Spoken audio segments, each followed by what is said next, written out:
All right, good evening, folks. Welcome to sunny Daytona, Florida here as we are covering the Cyber Racing Association's K&N Super Speedway Series here. Joining me tonight in the booth, as always, is Alan Schoen. We have Cody Franklin and special guest commentator Gary Weaver. Guys, been watching them in practice. They've been holding very smooth lines. They came off of last week running the bumpy old Daytona setup, so I think we're going to see a lot more aggressive heads-up racing tonight, given that we are on the nice, smooth track. What do you guys think? I completely agree, Art. Last week was a challenge from it, that bumpy track, and they held a line very well, very few cautions, and did a very good job throughout the race. I'm looking for exciting racing tonight. I think one of the big factors, too, is last week there was a bounty out on Dark Horse Racing. Anybody that beat them had an extra $10 winning the race, and we did, in fact, get a non-Dark Horse winner. We had, I think it was Matthew Quick, brought home the win and the extra $10, so I wonder if going into the last couple races here, if they're going to put a bounty out again.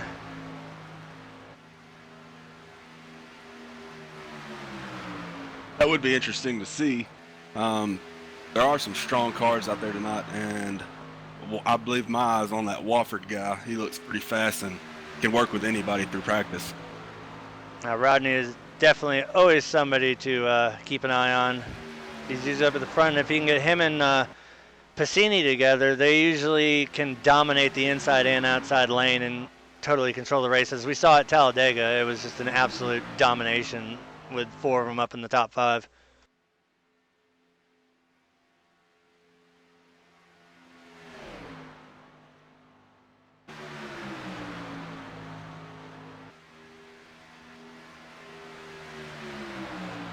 A couple other cars that we do need to watch tonight will be the 81 and the 89, seeing how they are teammates, and they were doing some damage last week at Daytona. They were up front for a lot of it, and if it wasn't for, I think it was Rodney and Chris that got into each other, that I think Dark Horse would have brought home a win.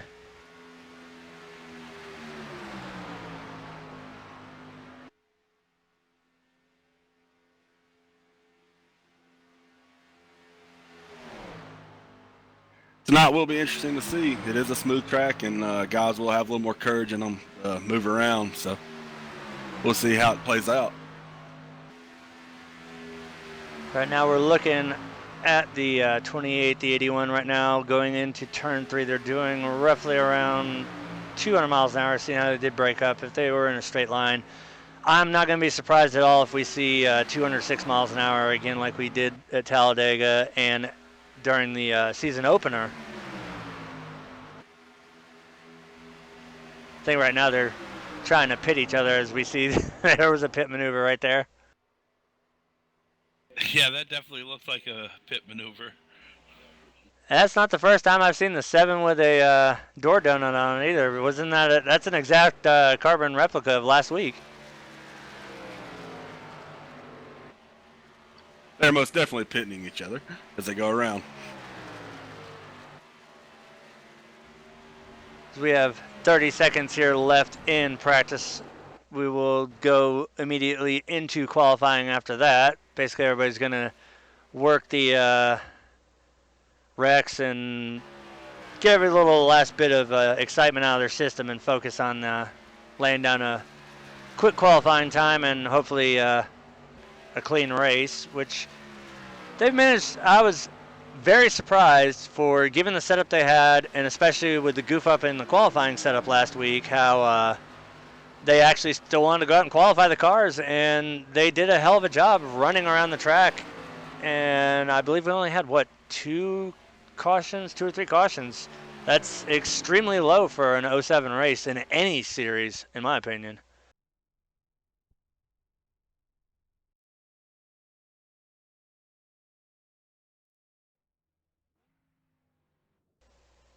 As we kick over into qualifying here.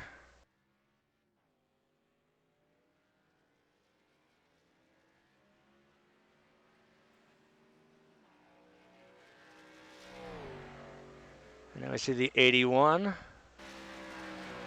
staying high up against the wall like we always do for Speedway qualify. Usually your out lap, you're going to stay right up against that outer wall to keep as much momentum as you can. Usually the first lap is out to the wall and down to the apex of the corners, and then on that final lap, you try to stay right there on the bottom yellow line all the way around the track.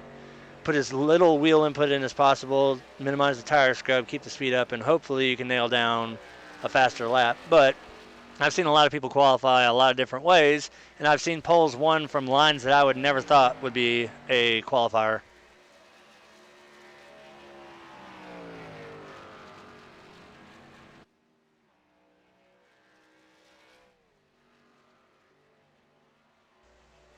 Yeah, that 82 is right against the wall. You couldn't fit a piece of paper in between him and that door of that car or the wall.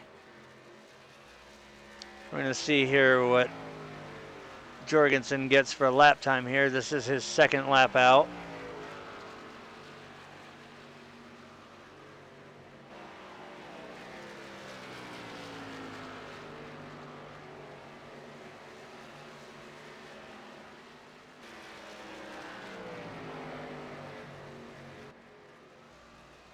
And you see him bring it down low. Oh, he's actually not going to take that as a second time. He's going to stop.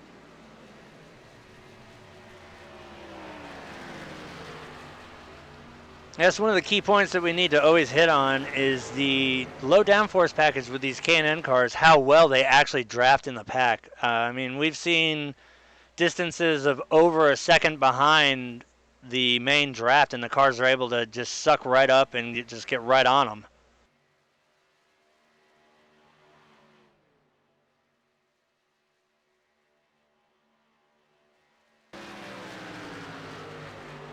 So right now we take a look at the number 5, who is currently in P2. Right now the pole is a 49.806.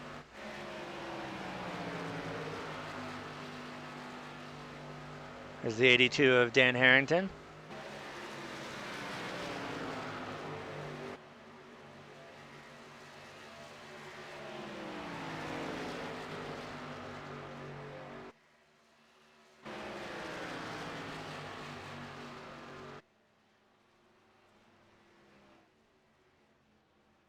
Looks like we have a new pole sitter for now. Christopher Berry going down to 49.214. That doesn't surprise me at all. I've run a lot of races with him. He's extremely consistent. He's extremely smooth, and he knows how to set up an open car, which has actually brought me home a couple W's off of his setups, which if you know how to set these cars up, or more importantly, know how to run the right line, which I've learned so much from racing behind him and a lot of other guys that run in this league as well. We back when we ran in OSRA, I mean, if you know how to drive the car right, you pretty much, if you can stay out of the accidents, that's not even a freaking word, but if you can stay out of the accidents, you can keep a smooth line and maintain somebody to work with. He's definitely somebody to watch out for. As we see the pole gets taken away again, and surprise, surprise, his dark horse on the pole right now is Rodney Wofford laid down a 49.176. Oh yeah, I was watching him in practice, and I knew he'd be a guy to watch. And right behind him too is Derek Walker, which is another dark horse driver. He's only, this is exactly what I expected to see. They weren't really too prominent in practice, but I definitely expected once qualifying started coming out to see that there'd be at least 2 or 3 dark horse in the top 5. Well, that's 3 of it right. Right now it's the 20 of Shane.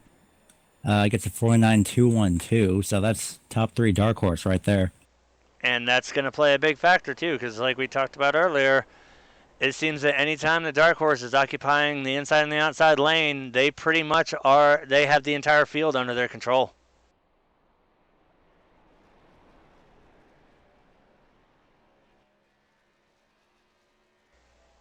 So we get the checkered flag on qualifying, where you're going to let the pace car get out there and let them start gridding up, and we will go through your running order.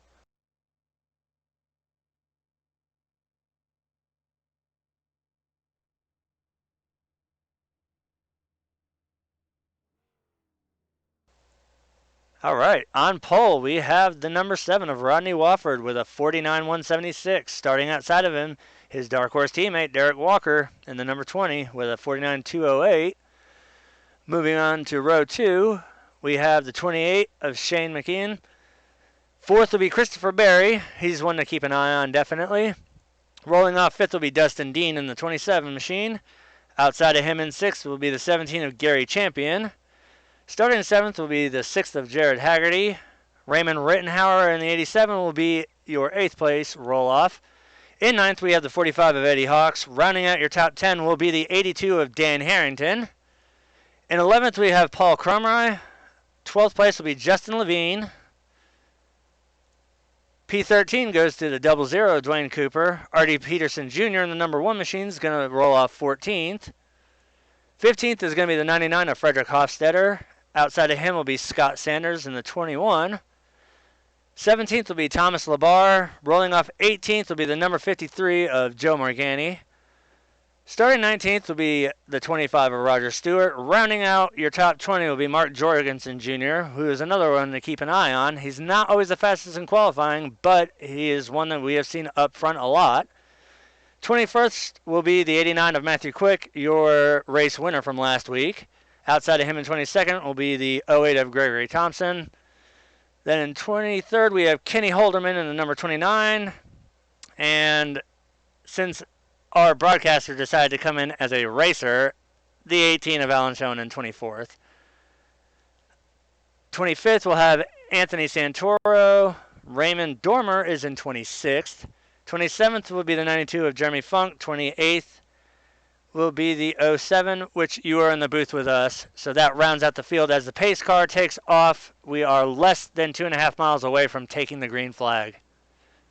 Any final words from you guys while they're running around on the pace lap? You know, it's going to be an interesting race here. Since this update, they've removed the lines on the track. The start-finish line is now missing as well. So these guys are going to have a little bit of a hard time really finding their marks, I think. We'll have to just wait and see how that plays into effect. And, you know, it'll be definitely an interesting race tonight. Hopefully we get to see some three-wide racing and clean. With that bottom line gone, that is going to make it a little bit difficult for the guys who are used to running the bottom line. They're so dependent on using the yellow line as a reference point going through the corners. We might actually see a lot more cars getting loose and hitting that apron due to the fact that even though we see it, it's not there in the sim. No, the yellow line is there. The white line up against the wall, lane off the wall is missing, and the start-finish line is missing. The double yellow is still in effect. So it's just like Talladega then. And it does appear that it is a DirectX issue. I've understood that people on DX9 do not have this problem, but DX11, they are experiencing this as the pace car is getting ready to drop off. We're about ready to kick the tires and light the fires as we go green flag here at Daytona.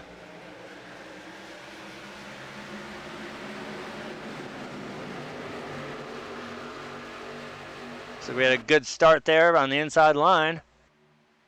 Yeah, the 28 car gave the leader a good shove right there at the beginning.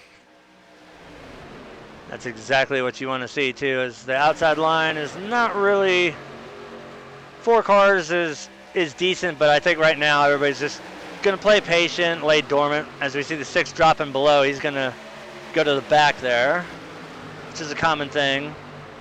But up front there, 2x2, marching as usual. We see teammates. Oh, the 82 managed to get around. The 82's back to the 20, and the 7, which are Dark Horse, are door-to-door right now.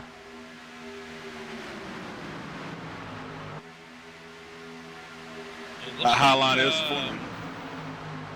Yeah, the high line's forming up there pretty good. Going to get running here down in the corner. Looks like we may have some network issues there with the 8 car. Oh, definitely. Oh, yeah, he was just surfing through the air there. That would be the... Wow, it's so hard to see. It's the 7 car. No, that's not the 7. That's definitely... that's Wofford. Yeah, 7's out in front right here. Meanwhile, looks like the 20 got a little donut on the side of his car right there, so that's bound to be interesting. I can definitely say that this is a lot better than the 2007 Daytona. Smooth track, the one thing that you definitely want. And I cannot commend these guys enough for running as clean of a race as they did around the old 07 circuit. I was expecting to see a lot more carnage than there was, but definite hats off to them for being able to pull off such a spectacular race. Looks like the A7 is looking to the high side, and he'll fall right in front of the 20 of Derek right there.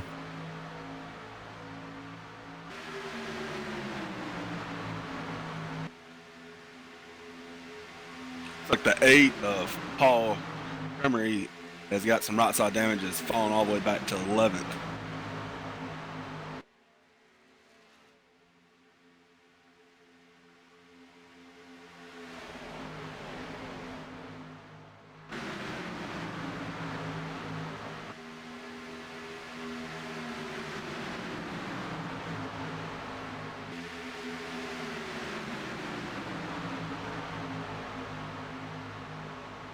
See if we can get some speeds on these guys here.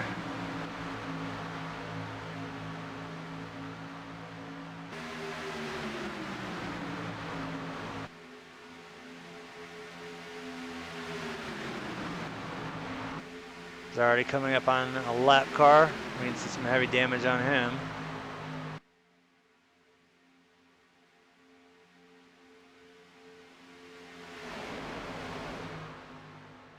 So it looks like towards the back of the pack here, we get 6 cars kind of grouped up together. Looks like they're going to get in line and work together. That'd be the 21, the 6, the 08, the 90, the 00, and the 53 as they pass the 21 here. It's all basically going to come down to strategy, especially with 60 laps to run. It's a long distance. You don't really want to get up there per se and be up there where the wreck might happen. No, and we're only running half a fuel tank here anyway, so it's going to make for a lot more green flag stops, hopefully. You know, they're going to have to pit for fuel long before they're going to need tires. Yep, that's one of the biggest factors of this race. It's a 50% fuel, and you are limited to 1 quick repair, so it is use at your own discretion. As we finish working lap 6 here into lap 7, it's still Rodney Wofford out front.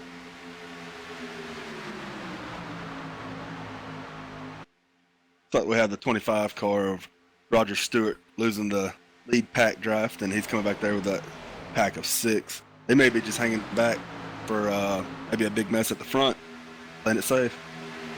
It appears there is a lot of network going on. I'm seeing 3 and 4 different cars kind of blinking in and out here as we're watching the race. So that could play a major factor in what happens up front here as well. I have noticed that since iRacing did roll out the new build this week, there has been a lot more net coding issues going on. And a lot of the guys that I normally race in, week out with, have been having connection issues. So it might be most likely something on iRacing's end, but definitely seeing netcode is not a good sight, especially when you're running 200 miles an hour around a plate track like this, inches away from another car. Yeah, it's actually kind of freaky sometimes because you know there's a car outside and then all of a sudden it's gone. And your spotter calls clear, so you got to move up. And next thing you know, they blink back in, and you guys are in heat. Yeah, but definitely the one thing you don't want to have is the car in front of you definitely blinking in and out. That's probably the worst case scenario you could ever have. Oh, yes. Especially if it would be the number 7 of Rodney Wofford.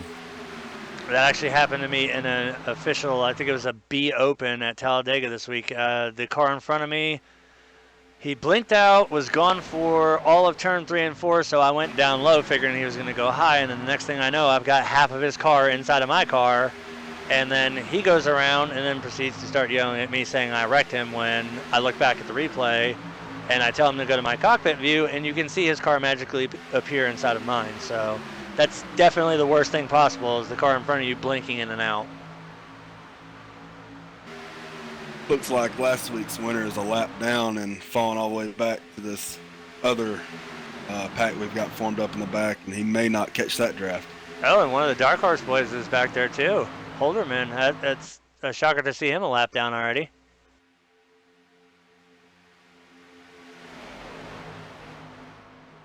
And as it stands right now, it does look like Rodney Warford is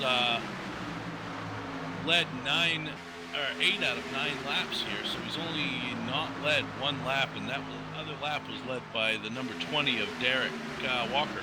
Fellow Dark Horse teammate. We've got the 8 car completely missing down the back stretch, and I don't know where he's at right now. Now, at least everything up front right now is fairly stable as far as connections go. I did see a 1 or 2 cars blink on the outside, I believe, but it was just an intermittent one. But other than that, it's been nice and clean.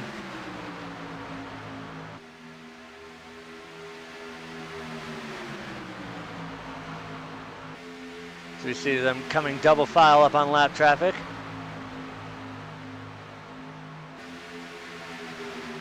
Looks like the A7 will be your new leader as he and the 20.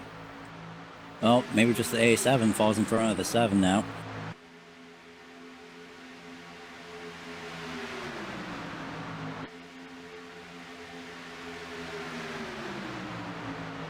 And hand that lap to the 20.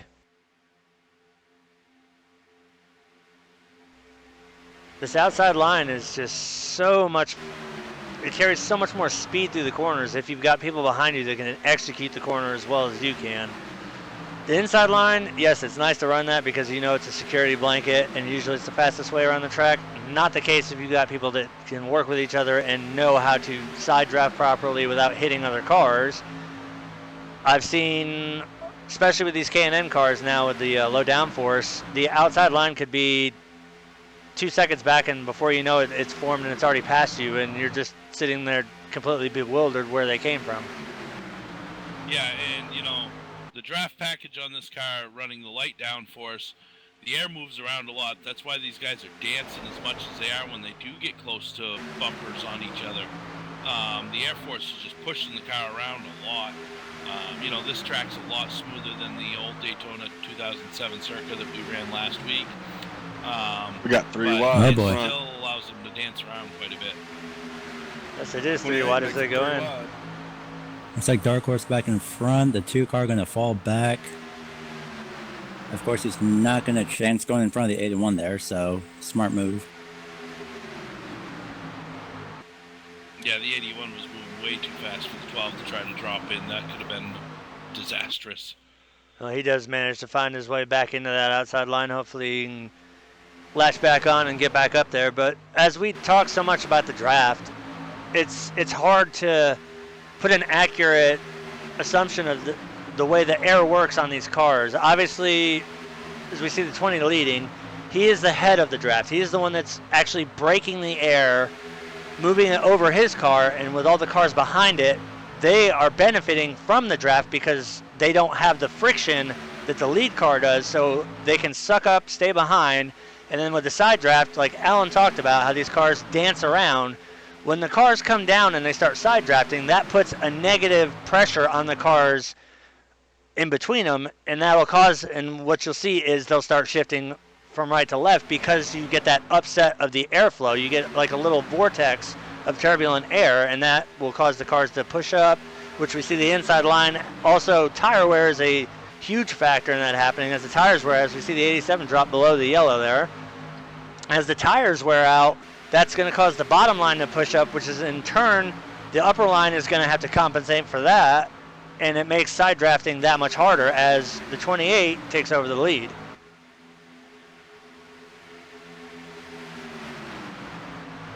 and he's definitely got a good pusher there behind him with the number 20 car. That 20 car led quite a few laps last week. You know, he didn't bring it home first, but he definitely ran well. I don't want to go out on too much of a limb here, but I'm seeing a lot of guys that are used to running up front a lot that are dropping back. Maybe this is going to be their strategy move for pitting. If this stays green, if they pit right in their window, they can probably take advantage of it and gain a lot of track position versus the ones that are staying out to try and lead as many laps as possible.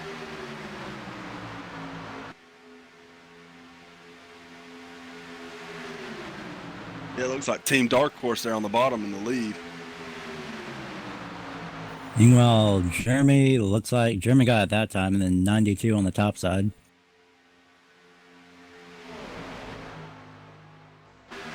You see there's quite a gap between the 81 and the 4. If they can close that up, they can definitely make that outside line work a lot more efficiently. The 20 gives the 28 a shot. We saw him get a little squirrely there. Sometimes when you bump another car, if you don't do it straight on, it can upset your car quite a bit, as I've seen numerous times in official races. But these guys, oh, you see one on the wall there.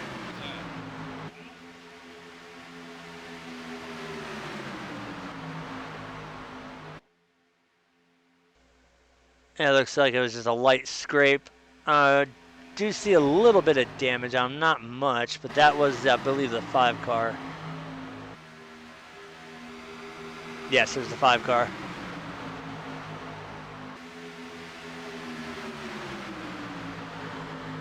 Let's take a look at him and see if he's got any damage on him. Oh yeah, he's got a pretty good hood pop there. So that's going to affect him a little bit, but if he could stay up on the cars, as we see the windscreens, that's another thing that iRacing did. You can see the car inside of him, the 99, he's got some significant right front damage as well, so those two cars might actually work pretty well together, but here at a plate track, as long as you can stay grouped up with the cars in front of you, as he's going to try and move down to the bottom. I don't think he's going to quite get there. He might have a little bit more speed than the 99, but any damage here is pretty significant. There is quite a large group of cars back towards the back of the field here.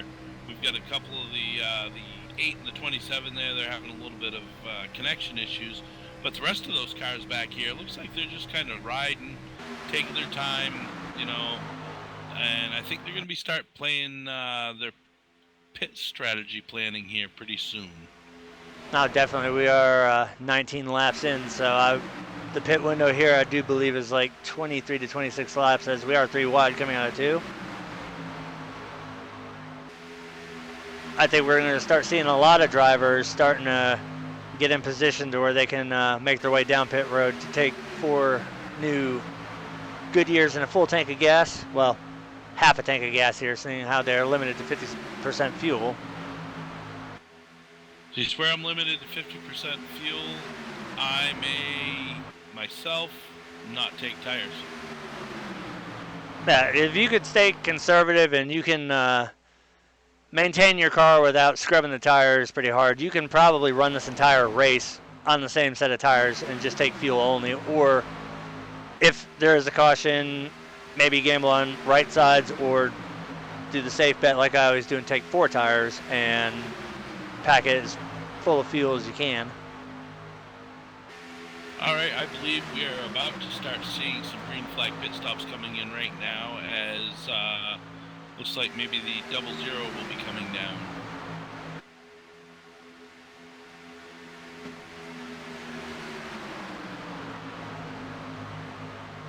Looks like the 82 just wanted to pit road. Yep. Let's see if the 00 follows suit here, because he's got the 53, the 6, and the 08 and the 27 behind him. Yep, there goes the 00, the 53, and the 6 headed down for pit road, as we see Dwayne lock the brakes up to get her slowed down. And Daniel Harrington stopped a little short in his pit. He had to Goose it ahead. Looks like he's got the right sides on. He's taking left sides now, and most likely a full tank of fuel. He's down and away. Watching the 53 now. 53 also taking right sides. And he's away. Oh, the So it double looks like zero just a overshot his splash box. and 2 rights. The 6 as well, down and away. 2 rights and a tank of fuel. 00 fuel only, but he Yep, had to no back up a few tires. times. Yeah, he missed his stall, had to back up quite a bit, but no tires for the 00, just fuel only. Looks like the number 8 taking 4 tires and possibly fuel. Probably getting some damage fix, it looks like. I got the 27 and the 08 coming down pit road now. 99, right sides and away. See what the 27 does here.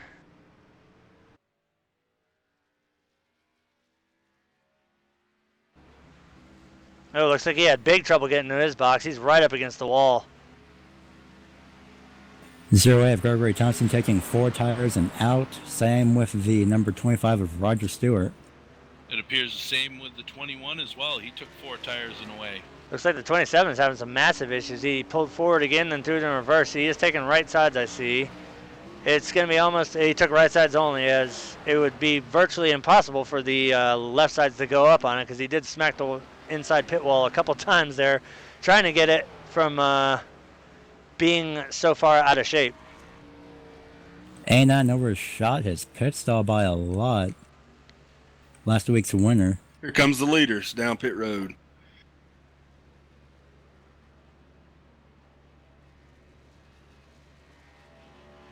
Like So the 20 Matthew got a little Quick- out of shape. Matthew Quick taking 8 and right sides and away. But like the 20 collected the cone on its way down. And here is all your leaders coming in. Looks like 20 overshot a little bit, had to back up. See the right sides go up on the 7 and the 20. 28's away. Right 2 side's tires. 2 tires and fuel for the 7. Right sides for the 20. And 20 took all 4. Yep, 4 tires and fuel for the 20. I'm wondering if that wasn't a mistake, but we'll see.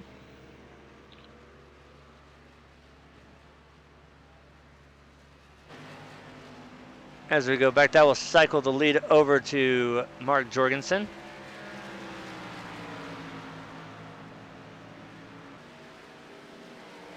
As he's down below the yellow line right now. I wonder, is he coming down to pit road?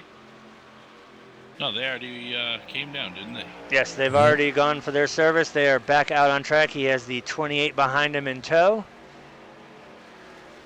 That'll cycle Rodney Wofford back to 3rd place. He's not far behind, so he should be able to catch that draft. Yeah, I'm looking at Rodney Wofford at 0.6 seconds back, so he is closing 0.5. It'll only be maybe a lap. He's already on him. I can't emphasize this enough, how much this car sucks up in the draft, as we see he's already on the back of the 28. So we've got a 3-car pack up front. That is your front 3 right there. And you got the 17 and the 4 rolling up behind them, so if they get rolling quick enough, they could all get together, get a 5-car pack, and possibly split the field up some more. And that's pretty much the ultimate objective, is to get a breakaway going to where you've got the field so split out that it's not really going to be more of a battle for position, and you're not going to see as much 2-wide racing. You're going to see more strategy. You're going to see more teamwork, even if it's not your own teammates. You're going to see a lot of people that usually don't work together just so they can maintain that advantage and stay out there and not have to run 2, 3, 4 wide just to keep their spots. Meanwhile, the 17 and the 4 catching right up to that 3-car pack right there. 4-car looks like he's backing off, probably to get some air in that engine, because he's been behind that 17 for pretty much a whole lap, 2 laps or so. And it wouldn't surprise me too if the front 3 didn't slow down just a little bit to let them catch up, so they would have a 5-car pack for the lead. That's one thing that's really nice about the K&N car here. It takes a lot to get it heated up, but the unfortunate side is once it is heated up, it does take quite a bit to cool it back off.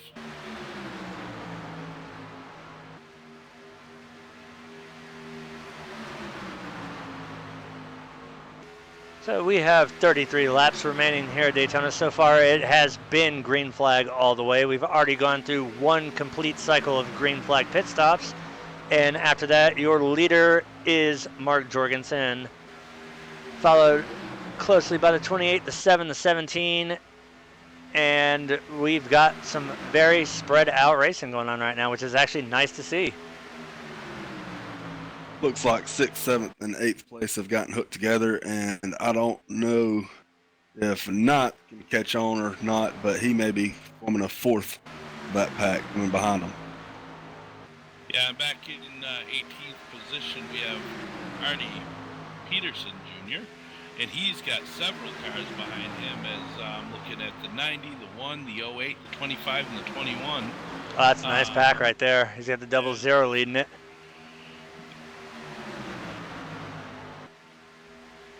If those guys can stay in line, that'll be a force to be reckoned with. If they'll start gaining big time.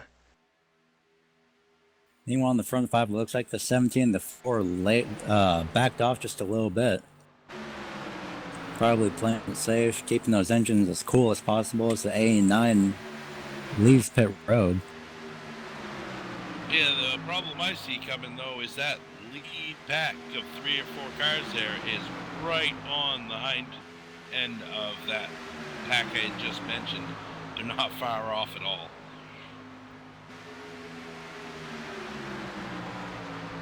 The 81, the 28, 7, 17, and 4 are on a move. It does appear I think there's a car that just ran out of fuel. There was one that was slow in the apron coming out of 3 and 4 there. The 21 of Scott Sanders is down on the apron, and it does appear he is out of fuel. He's wiggling it back and forth. Yep, that machine is bone dry. He's going to make the slow and arduous trek down pit road. Hopefully he can maintain enough speed without having to take a ride on the hook just to get some fuel. Tough break for him. Around the edge. He will make it to pit road, but it's going to be the longest pit of his life here. And he's going to stop it just before pit road and tow it, I believe. unfortunate break for him.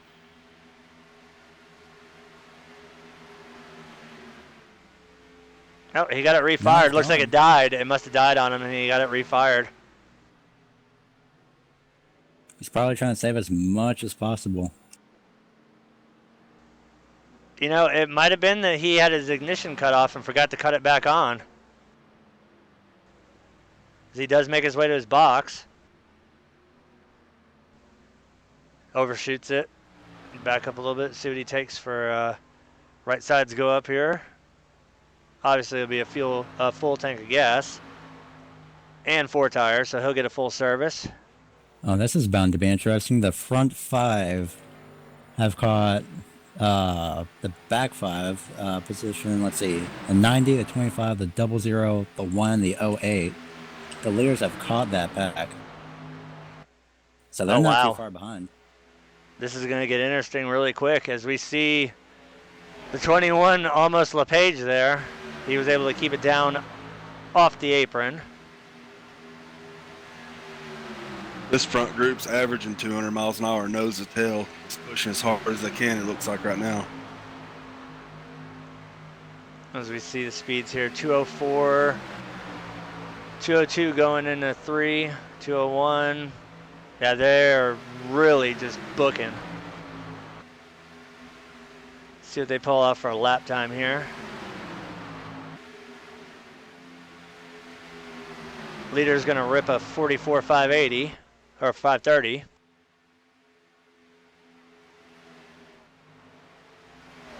As they continue to close on that pack.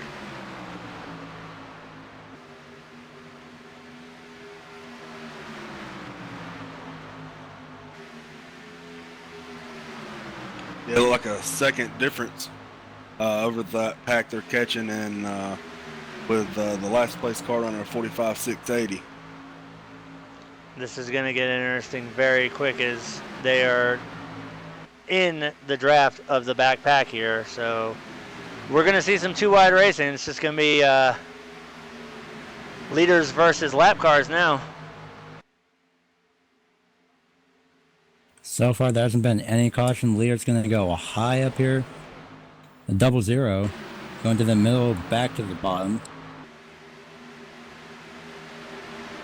See the front three making their way through, as it's going to be probably 3 wide. We got some more lap cars up high as we get 3 wide. 00 drops below. Nearly gets caught behind the, looks like the A car there.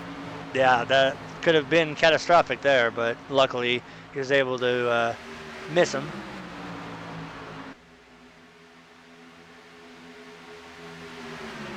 It looks like the other 2 from the front 5 is going to hop into the back of the pack there. They may be playing it safe. That's what I was just going to say. Feeling. Sometimes you get that uneasy feeling as a driver and might not have your wits about you. It's better to lay off now and catch it later. Hell, every time I race, I get that uneasy feeling. I'm just waiting for the inevitable to happen. Sometimes the inevitable doesn't happen, or it does happen. It depends on who makes what move. And it's that time when you lay back and the inevitable doesn't happen that you really kick yourself in the ass for not going when you should have. But it's all part of racing. It's a chess game. You have to plan each move carefully, and you have to execute it flawlessly in order for it to work. So I'm hearing reports from the drivers right now that they're still going to need 1 full pit stop and possibly a splash to complete this. So we're looking at a possible of a 2-stop race to finish. As we do have 24 laps remaining in this race, that definitely is probably something that the drivers are not really wanting to hear. They were hoping to do this in maybe 2 shots, but with 50% fuel, there's probably going to be a lot of splash and goes. I'd be curious to know if that pack that just got lapped saved any. That's kind of, I'd probably put my estimate on that, seeing how the lead pack caught them so quick. I think they were kind of running maybe 3/4 throttle to try and save a little bit more and let the leaders just run it full out. And they may get lapped here, but I think we might see the front 3 come down pit road before we see the 08, the 1, the 00, and cars behind them going in.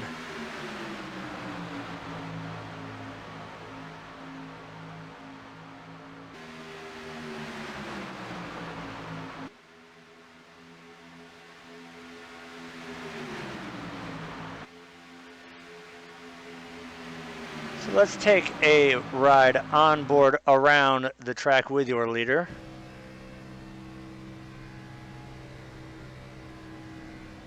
As always, you can never really explain how much banking there are at these plate tracks until you go in car with these, especially on the gyro cam. It's almost like you're riding on a 12-pitch roof of a house coming through these corners, as we're about to see right here. The cars really get up there. It's just absolutely ridiculous how much banking there really is. And if you don't race, you don't really think it's that bad, but for all of us that have raced, 0 and a couple of cars, 0025 are coming down pit road. They're going to make a stop early. I see the 08 and the 1 also in pit road, so it'd be interesting to see what they do here.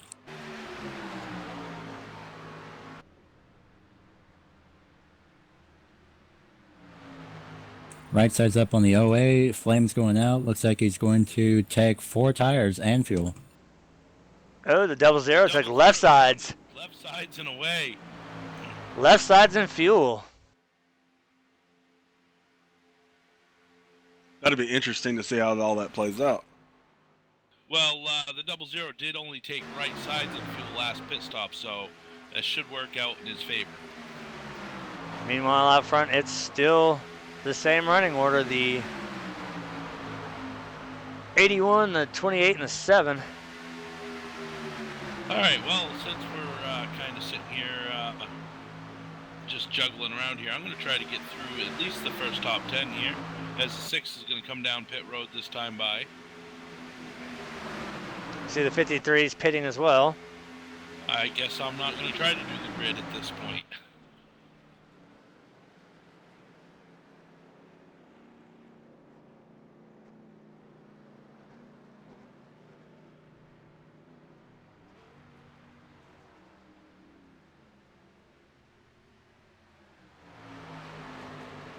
I will try to get back to the grid once again after pit stops have cycled. Looks like left side for the 6. That's interesting.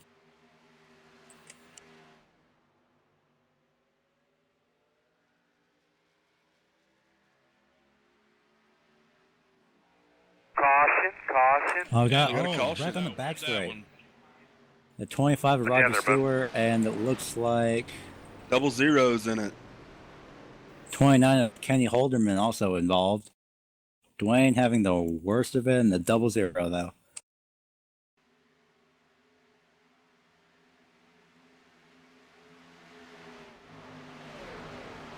Should we take a look and see what happened here? Looks like the 21 may have hooked the 25 on that one. Oh, yeah, he did. Right to the outside wall.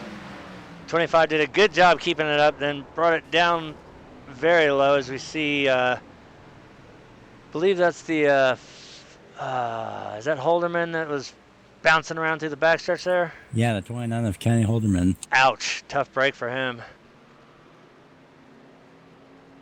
Looks like it was just completely a misjudgment of distance there. Tough break for all those involved in that one, but that will give everybody a chance to come back down pit road.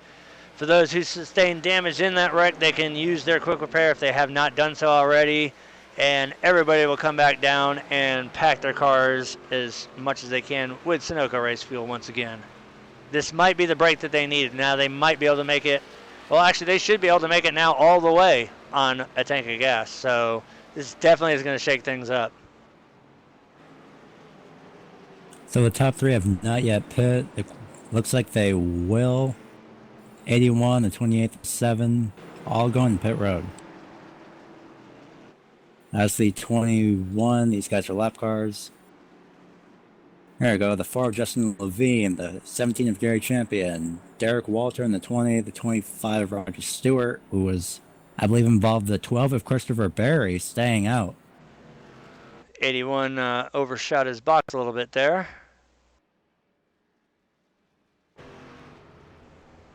See, right side's going up on the 7.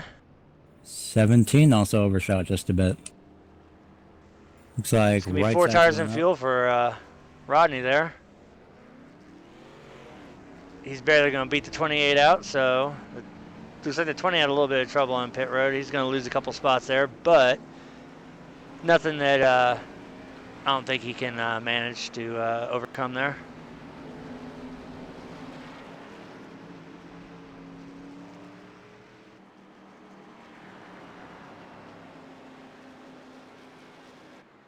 So by the looks of it, Christopher Berry is in the lead.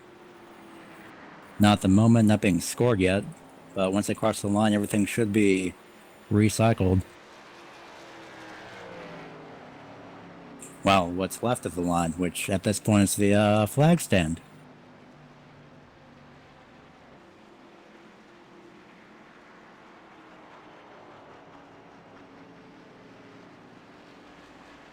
Just to reiterate on that caution, it did look like it was just a simple misjudgment of timing coming back up on the track, which resulted in getting hooked in a couple good cars going for a ride.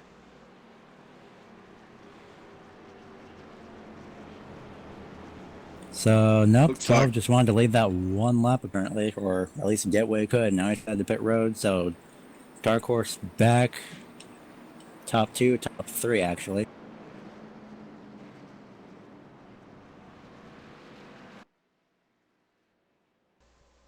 As we see some wave bys getting ready to go by. As always, as we always state, this league tries to keep as many people on the lead lap as possible. So while they are under pacing, if you call out your number, they will give you a wave by. Looks like the A car hasn't gotten that yet. Never mind, as he goes right by the pace car. So looks like right now your top 10 is Rodney Wofford in first. Second is Shane McKeon in the 28. Third place, Mark Jorgensen Jr. in the 81. Fourth place, Justin Levine in number 4. And apparently fifth place went to pit road as Derek Walter scored in 6 when he crossed the line. So Derek now in 5th. 6th is Gary Champion, the 17. And then 7th is the 81 of Raymond Rittenauer. And then Thomas Labar in 8th, I believe. And then Eddie Hawks scoring 10th across the line. See a lot of wave by still going on.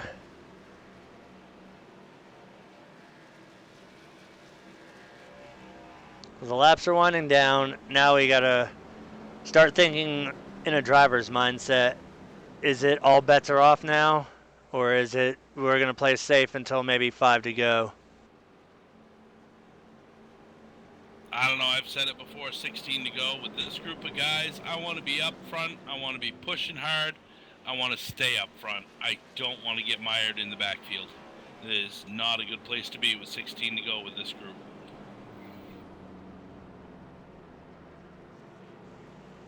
It looks like the lights are out on the pace car, so we will go back green flag racing with 14 laps to go as we see another wave by coming through. Oh, and he locks the brakes up to avoid a car that did not get down out of the way. Doesn't look like they made contact, but nonetheless, that's going to slow him up for taking this wave by. Hopefully we'll be able to catch the back of the pack by then as we see another wave by going around.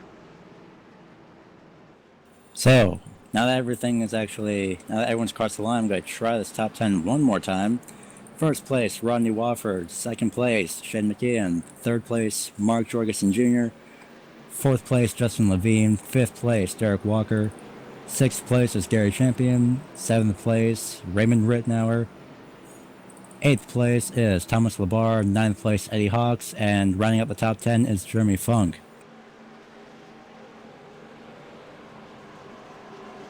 As they finally got double fall here on the back straight. It does look like the 5 car did get some damage out of that from going up high while the wave round cars were coming around. Or it might have been a little net code, but it does look like I have the wedgie on my screen at least anyways. So it looks like the last lap car. Going around into turn number 3 right now. Looks like we'll be good. This is bound to be interesting as the pace car goes right into pit road. Green already. As the green flag flies, we wind him down into turn 1 here. Rodney Wofford is out in front once again. He's got the 81 of Mark Jorgensen behind him. So both those guys' teammates going to lock up together and work together. Oh, wait a minute. 20 into the... 20's around. Oh, 28's around. Oh, this is the big one here. Oh, it's a big one. Everyone's involved. Thomas Labar. Looks like Joe.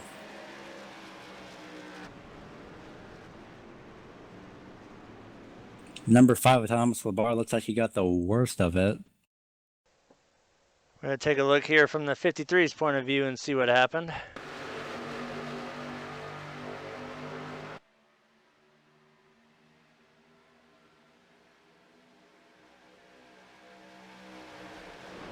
No, to me that appeared like it was the 20 in the 4. Yep.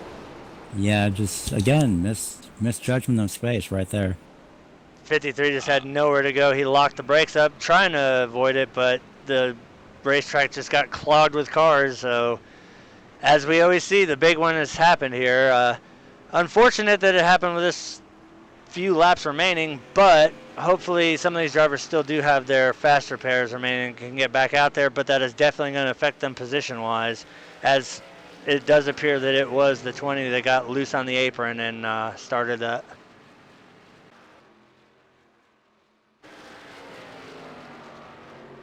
So it looks like Eddie Hawks made it from, I believe, 10th place all the way up to 5th. And again, you know, we say it almost every week, cautions tend to breed cautions here. It's a lot of space on the track, and they don't use it all. Well, more so I look at it, there's a lot of buyers and not enough real estate.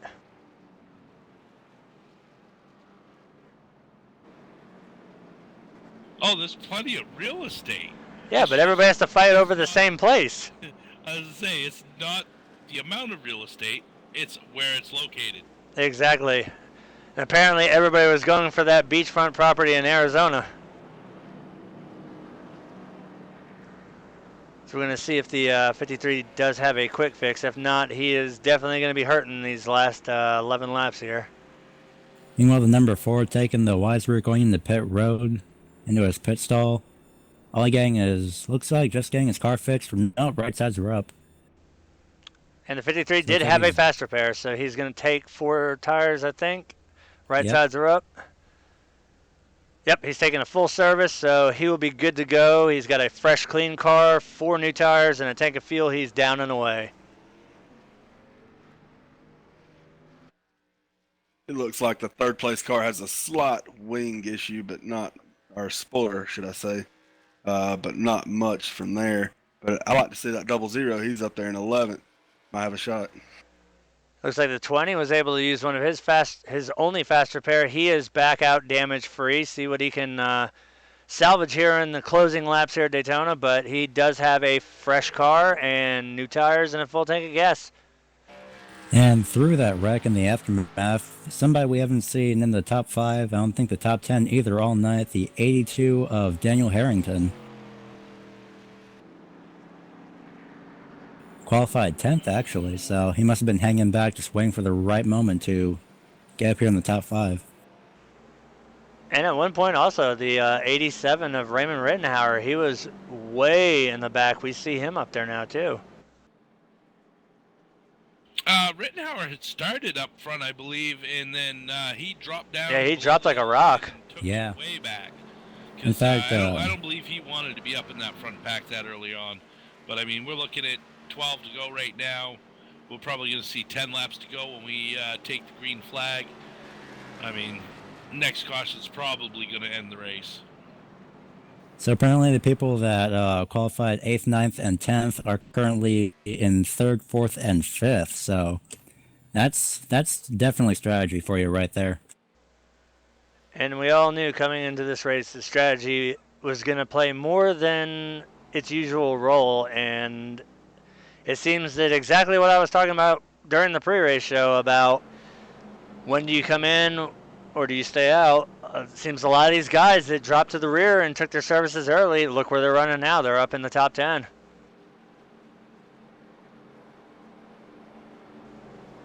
You could have the fastest car on the planet, but it all comes down to if you plan the right strategy. And it looks like a lot of these cars have managed to do so. And this will be the last round of wave buys as we are under the 10 to go mark here this time by. Another car to watch will be that 12 car of Christopher Berry. He's fast and he's clean. That car, I don't see a scratch on it right now. Now, Chris always takes care of his car unless he's involved in somebody else's mess. That car is usually, I familiarize him with the number 8 because that's what he always ran, but I've rarely ever seen a scratch or even a blemish on that car throughout an entire race. He's setting 7th, so it looks like he'll be in a good position to make something happen here. So it looks like with the top 2 being Dark Horse, I'm pretty sure the question in everyone's mind is, can Dark Horse win tonight's race, or will somebody else outside of Dark Horse steal that win away like Matthew Quick did last week? I don't know. It's really hard to pit people up against Dark Horse. They came over from iSuper Speedway, so they've got a ton of super speedway knowledge and amazing car control, and they work very, very well together as a team. So it's going to be tough. It's all going to come down to whether the 81 jumps out to the outside line to protect that one and slow it down and stall them out, or if he stays behind, or if he's going to drop in behind the 7 and try and push him. Because, I mean, we've got some fast cars up in the top 10, but are we going to see Dark Horse maintaining both lanes of traffic, making it go possibly 3 wide, which could either make or break the race at this point, as we are going to be taking the green flag with 9 laps left.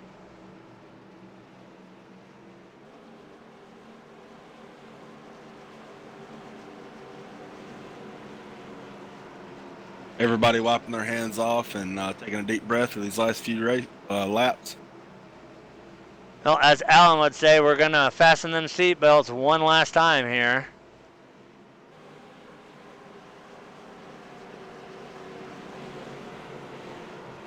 All right, we are doubled up coming out of turn 4 here. I think that's turn 4. Is that turn 2? No, it's turn 10. Nah, it's turn 3. Pace car's off. And the green is back out. Looks like a pretty even start there. 6 was already over the back bumper of the 99, backing off right now.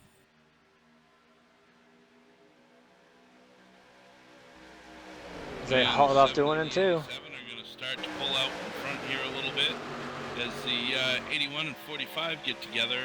Hopefully they can push up along the outside and get a run going. Oh, contact. There's a wreck. Big wreck, the 99. Looked like the double zero was pushing the car and Yep. took it 3 wide.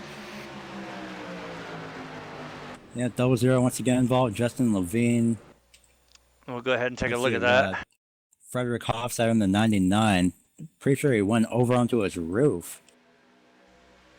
We're going to watch from the 00, see exactly what transpired here.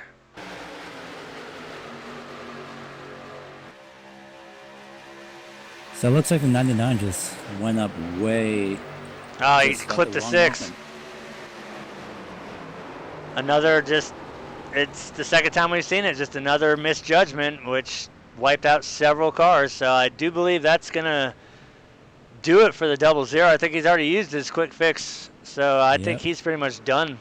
Unfortunate turn of events. It's hard sometimes to see in your mirrors just how close it is, and you've gone so far to rely on your spotter to call it clear. I know at a plate track, if my spotter calls clear, it is not clear yet. I want to make sure I can see the bumper in my mirror before I make a move. The 20 and 28 also collecting some damage in that as well as the 53 who just got back out with a fresh car. But for the restart here, looks like the 81 of Mark Jorgensen is going to be behind Rodney Walford. That's going to be definitely interesting for the restarts. They're both dark horse, the 7 and the 81. Then we got Daniel Harrington in fourth right there, and then Eddie Hawks in fifth. Christopher Berry making one small move up to 6th. This is going to be the last chance for anything. If we do have another caution, that's going to be the race. And we have in the past seen Daniel Harrington and Raymond Rittenhauer work together, and they do work quite well together. So it'll be interesting to see on this restart what the outside line does.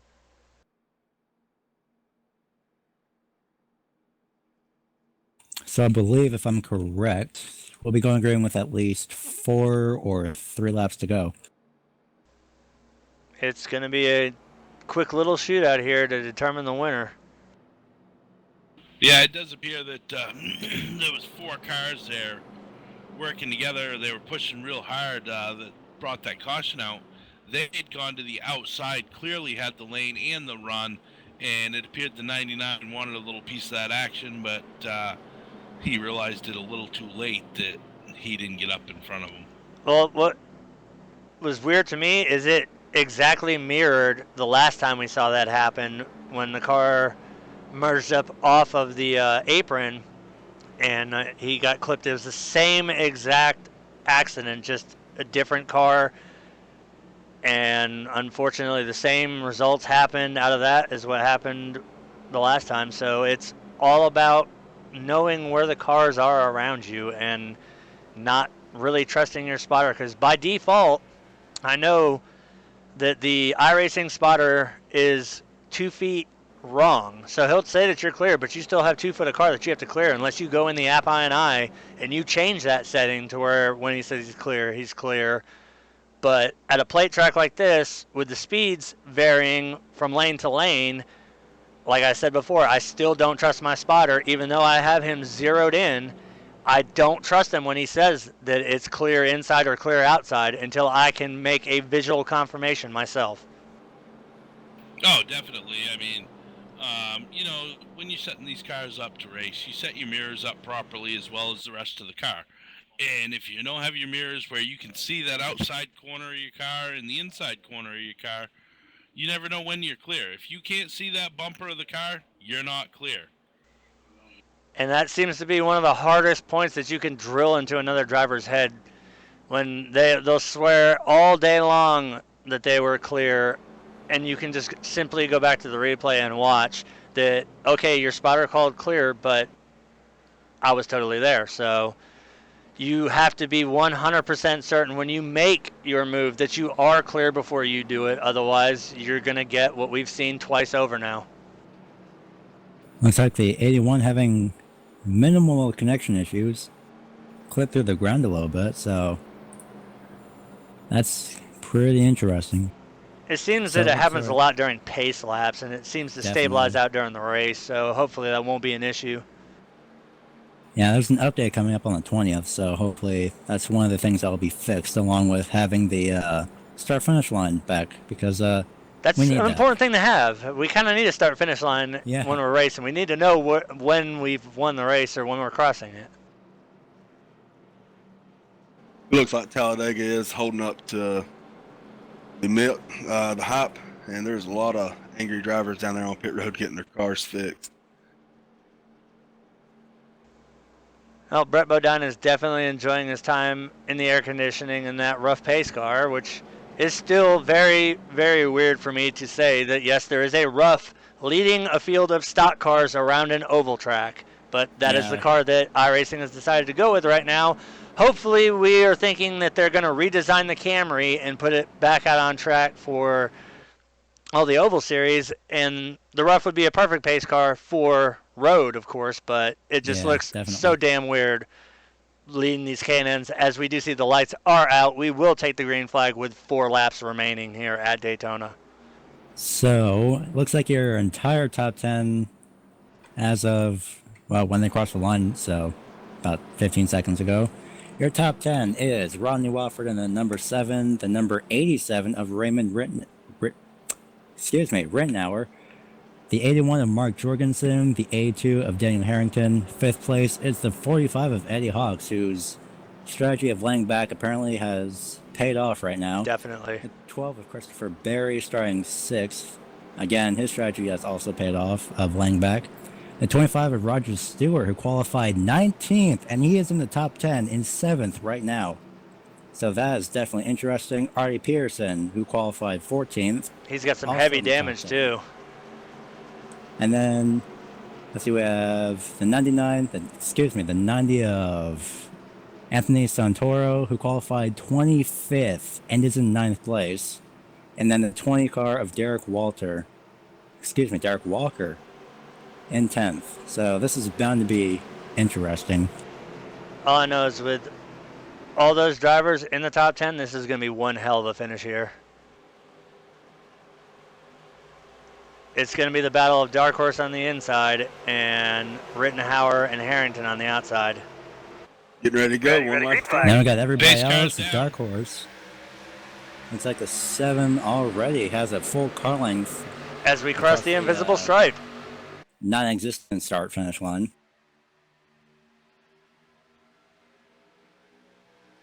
Four laps when we cross the line. 4 laps to go. It's going to be 3.5 of these guys barely clip the apron going into turn 1 here. That apron is deadly. I'll tell you that right now. Oh, yeah, that's the worst place to ever hit. The 87 and the 82 really need to get working together here if they want to get around. Oh, look, we see Eddie Hawks jump up from the bottom line. Yeah, they're going to go for it. Yep, it's go time now. It's checkers or wreckers. Yep, that's the... Can't see, it looks like the 96... No, excuse me, the 20 on the very top side. I do believe he is damaged somewhat, so was getting out of the way for the faster cars. We got one guy trying to split the middle. Looks like maybe the 29 car. Yep. That'd be Kenny Holderman. There's He was that involved in Jeff that Gordon second paint wreck, scheme that I love nearly so taking much. himself out. Oh, we got 29 3 wide right man. now. made himself a hole. Wow, power Look move. at these guys. 28 in the middle of Christopher Perry on the very high side. Looks like Kenny's going to go for 28. That's a Davey Allison move if I've ever seen it.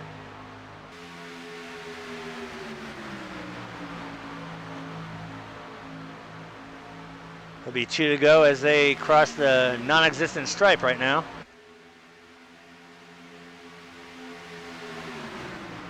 See the 81 looking up. He's going to move to the high side. Oh, and they're turning. We're wrecking. This is going to end the race right here. Oh, that was violent. Big wreck.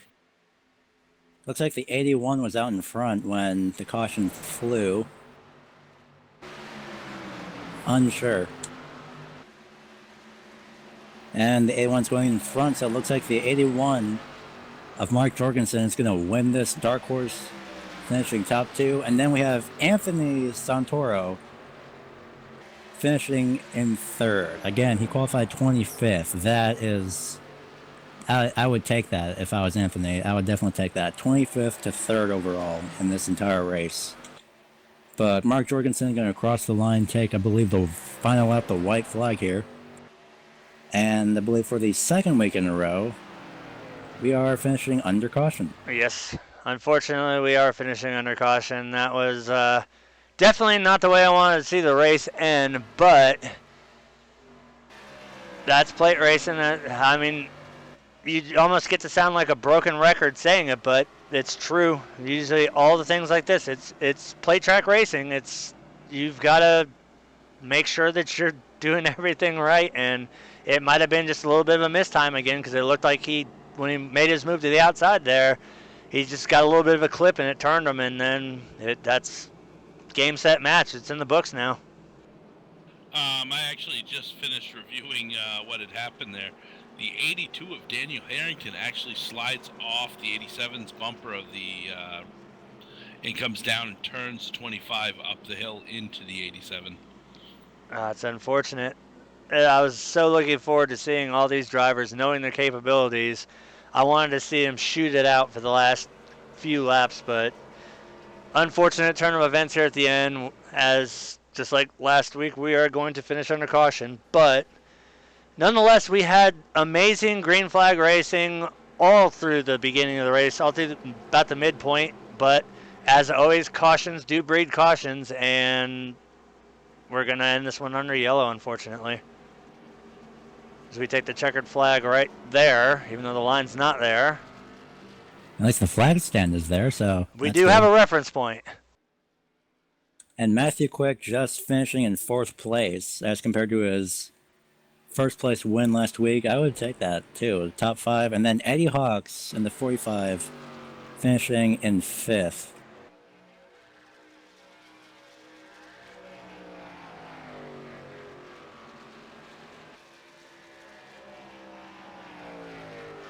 Oh, yay.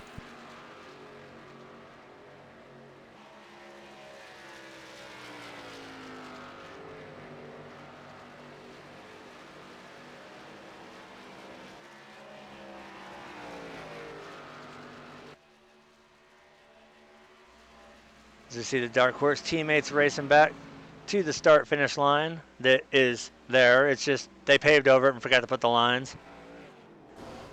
He's going to burn it down. Apparently whoever does the lines on the track skipped today. Yeah, he might not have a job after today. Probably not. You see the 81 burning it down.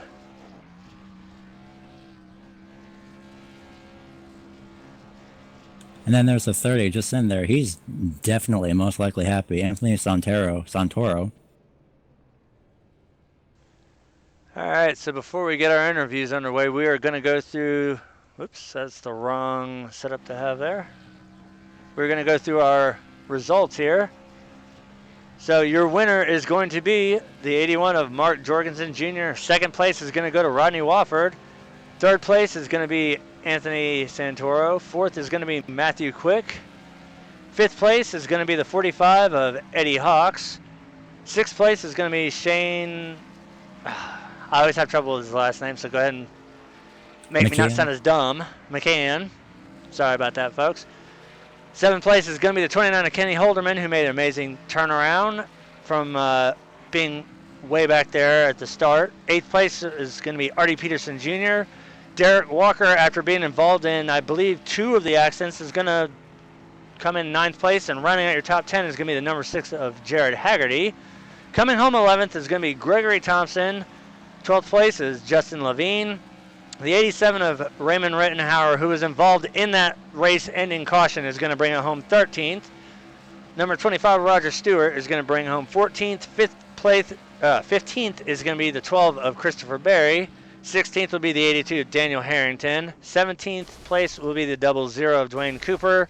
18th, the 99 of Frederick Hofstetter. 19th, the 53 of Joe Margani. Rounding out the top 20 will be the number 5 of Thomas LeVar. 21st is the 17 of Gary Champion. 22nd is the 92 of Jeremy Funk. 23rd will be the 8 of Paul Cromrye, which is a tough break for him because I know he was up in the top 10 at one point. 24th will be Scott Sanders in the 21. 25th will be the 27 of Dustin Dean. 26th is the 18 of Allen, who came into the race as a driver instead of a broadcaster. 27th, I don't think the 9 gridded, and that will do it for the results. So let's waste no time and let's get these interviews underway. Well, I don't know about... Go Okay. ahead, Gary. Yeah, thanks. So, Anthony Santero making, well, pretty much an impressive run overall, starting 25th, ending up 3rd at the end of the night. Definitely avoiding that wreck over in the tri-oval there. You must be feeling really happy about your top 3 finish. Yeah, it's pretty uninspected. I just tried my best to stay out of the wrecks and just have a clean race. I pretty much did that. I'm So it looks pretty like your happy plan with was third. just to... Sorry, but it looks like your plan was just to stay behind the 81 and the 7, just hoping something would happen, and something did. That was definitely interesting. You nearly got collected in that, but any thoughts as you nearly got avoided in that wreck? Yeah, I was thinking I was pretty lucky, so I just tried to stay out of it. I got lucky on a couple of the wrecks. I seemed to avoid them, so yeah, I'm pretty happy with the 3rd place, and it was a good race. Is there anybody that you would like to thank? Yeah, I'd like to thank Dwayne for hosting the race, and my partner Greg for helping me out, and thanks a lot for the race. Wow. Well, that was Anthony Santero finishing 3rd place after starting 25th. Definitely an impressive run. I love Rodney's name there. That's absolutely amazing. P2 finish there, Rodney. How'd you like the end of that one? I'm sure it's not what we all wanted to see.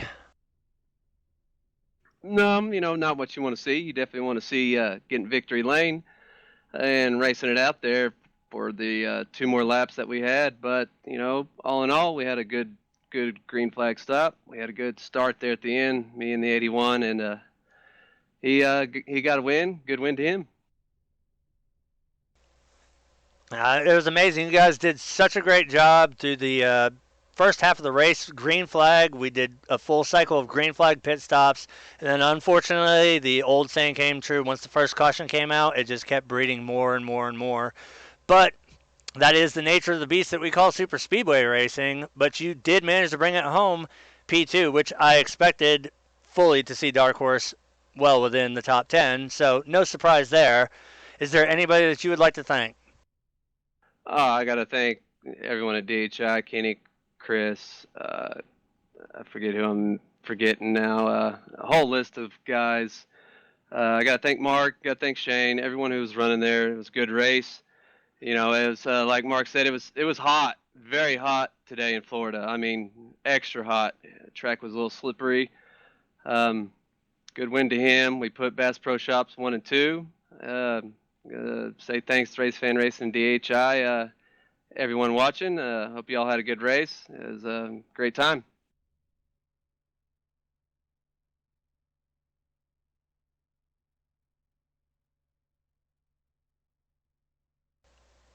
Cody, I'll give you the honors of interviewing our leader and winner of the race. Mark, you brought it home head of the pack today. How does it feel? Oh, it feels pretty good, Cody. I didn't know if that, I saw them wrecking in my mirror coming off of turn 4 there, and I figured the caution was going to come out right away and basically just, relegate me back to a P2 finish. But luckily, the flag men held on to that green flag there for a little bit longer before he threw that yellow. Yeah, I'd say it was close. How was the track out there tonight? Oh man, I don't. The track was good, man. I mean, it had a bunch of grip out there, but the cars, man, were just over the course of a run, man. They were just getting bad tight on entry, so you'd kind of have to drift up a little bit on entry to kind of arc it into the corner there. But I mean, I ended up taking right side tires that first green flag stop, and after we got out of pitch, crew chief was talking to me about the tire wear, and he was telling me that the left front was the one that was, or no, the left front was wearing really bad, and luckily, there at the end, we had such a big gap, on one of those cautions, we was able to take 4 tires and basically come up at the front. I know this question has probably been asked to you a million times, but it is killing me. Has anybody ever told you sound a hell of a lot like Dale Earnhardt Jr.? I mean, it is so damn close. Yeah, every time I hear you talk, I straight up see Dale Earnhardt Jr. talking. No, man, that's a first right there. That's pretty cool, I guess. Oh man, it's amazing every time. that's pretty cool, but I don't know, sounding like him or whatever. But I can tell you this: I don't talk out the side of my mouth like he does. Well, Mark, is there anybody you'd like to thank tonight? Yeah, basically everybody in the Dark Horse stable, Rodney, Derek. Derek kind of got up there at the ladder going, but he was basically committed to helping either me or Rodney try to seal the deal. But Shane, he was up there. We was all working pretty good together, and kind of sucks in that first green flag stop. Derek kind of Dan Marino'd it into the pit lane there, and had right side tires selected, and clipped the grass, and when he was going down pit road, he forgot to uncheck his left side tires, because once he hit the grass, it put 4 tires on him. But basically just everybody at Dark Horse for helping me, Dwayne for putting this league on and allowing me to come be a part of it on Friday nights, and all of y'all for the broadcast. And I can't wait to go back and take a look at it. This pretty cool to win, and I think this is my 3rd start with these guys, so hopefully I can start clicking off a bunch of them. Well, you proved them right tonight with a strong finish for Dark Horse, and appreciate you coming. Thank you, Cody. Appreciate it. And now we're joined with Dwayne for last words of the evening. Dwayne, it was an interesting race there, the first part of it. Nice green flag runs, green flag pit stops. I loved watching it. It was pretty exciting there to see how things started to form back up. Yeah, I didn't want to caution because we could have went the whole race without one, but I actually needed one. The one time I dropped to the back waiting on a wreck to happen so I can move up, don't get one. So I needed a caution to come out, and then I was able to get back up there, and we was actually moving that high line, fixing to go around them cars, and, super speedway racing, it happened. So, but yeah, we got some points coming up on these guys. Yeah, I definitely enjoyed watching the race this evening. I'm glad to see that you're able to host a full league like this. So we're moving to a little later time here in 2017, and you're bringing another league back in. That'll be interesting to see as well. Yeah, we'll go to a little bit later just so that, everybody else can run their normal league that they run on Friday. This league was set up as a test league, and it's come over with y'all coming on board and the drivers that we've had, the car counts that, there's no sense in saying, oh, we're not going to do it anymore. And I mean, these cars are a blast to drive, dude. They are awesome to drive. No, it's been a hell of a season to watch so far. I mean, it's been a mixture of amazing 3-4 wide racing, green flag pit stops, and then the cautions. And as always with the super speedway, it's not just a simple wreck. There's usually somebody going airborne, somebody taking out people in the grandstands, getting life flighted, or somebody going for a swim in the lake in the infield. It's just the way that plate track races go. It's always fun to watch, and it's been our pleasure so far to be broadcasting all these races, and we look forward to the 2017 season carrying on with you guys. Yeah, y'all done an awesome job here, even though, I was just praying the whole race. Alan didn't bring me down for an in-race interview. I warned him. In, so. I warned him not to make it 2 weeks in a row. Yeah, I heard y'all at the beginning talking about, hey, after they raced last week on that bumpy track, this should be a good track, and then we racked off, 30-something laps without a caution at the beginning with 2 green flag stops, so yeah. It was an amazing first half of the race. It sucked that the first caution just triggered more and more and more, but it seemed like 2 of them were just like simple miscalculations of timing, like a car moving up at the wrong time and getting turned, and we saw that with one coming off the pit road, trying to get up there and get the draft, and then another one making a lane switch at the wrong time, and it just did not work. It's like we preached all night long throughout the broadcast. No matter what you have your spotter set at, you don't rely on your spotter here. You have to visually make a confirmation that you're clear of the car before you do something. Otherwise, it will trigger what we saw several times over tonight. Yeah, and you got to remember, too, at the end of that there, Cody, you have guys that are actually jockeying for position because they're panicking. They're running out of time. They're trying to get up to the front. When we jumped to the outside there, we was on TeamSpeak, and we had planned it once we got to run because these cars suck up to jump to the outside.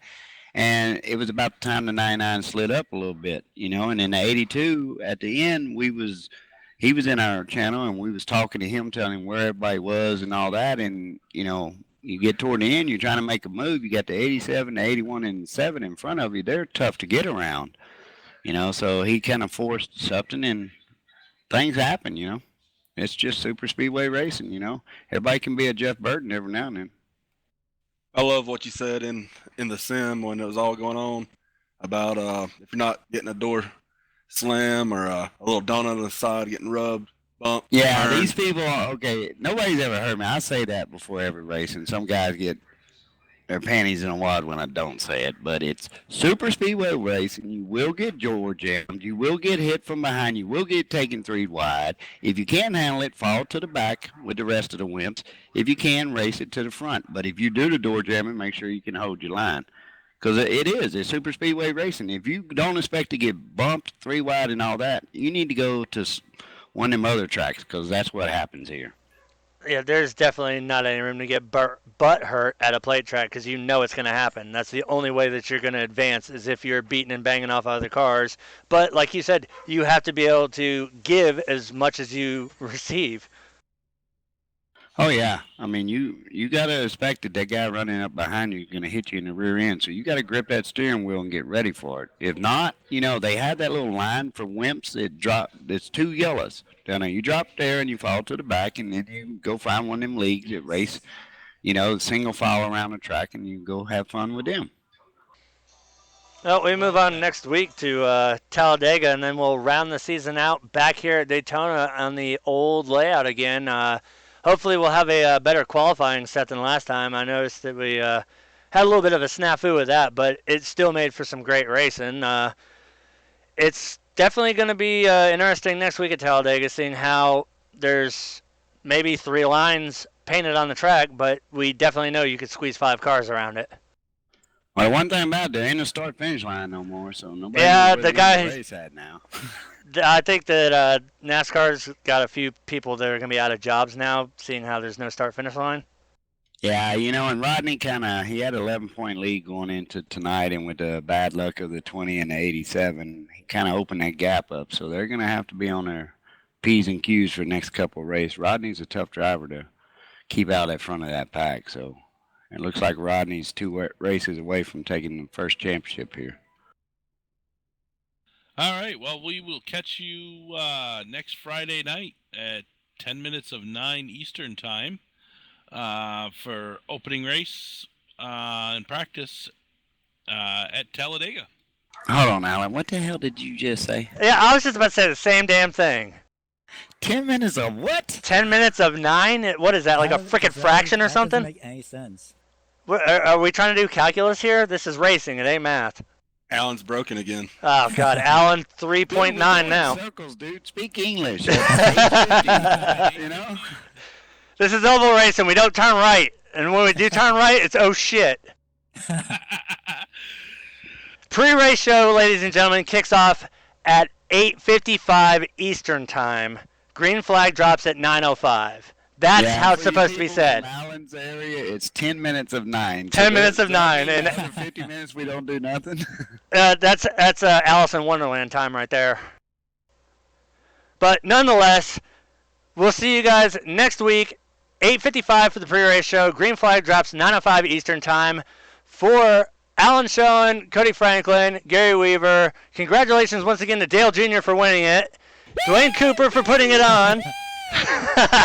This has been Cyber Racing Association's K&N Series. We will see you guys next time. Good night, folks.